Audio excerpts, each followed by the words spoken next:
back. Steve Griffin. For New Jersey Governor Chris Christie, there's no scandal in these numbers as he leads a tightly bunched Republican field of possible candidates. Christie garners 19% of the vote, followed by Rand Paul at 14, Jeb Bush with 11, and 8 points for both Marco Rubio and Mike Huckabee. Other notable names like Paul Ryan, Ted Cruz, and Bobby Jindal each grab 5%.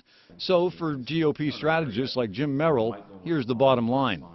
Let's be clear, this is the most wide open field we've seen in memory in New Hampshire. There's no heir apparent, there's no front runner. What's fascinating is that Republicans really don't have a lot of enthusiasm for any one of these candidates. So if we throw somebody else's name in the mix, you can see some things changing. And that name is a familiar one. And the people recognize that the president has not done what he had promised to do. If you add 2012 Republican nominee Mitt Romney to the field, he blows away the rest of it, pulling 39% of the vote, leaving the others unable to crack even single digits.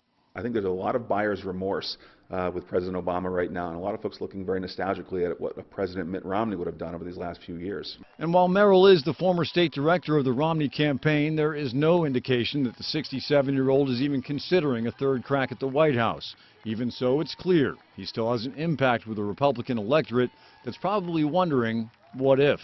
I think Republicans are probably a little mad at themselves for not supporting him as much as they could have or should have back in 2012.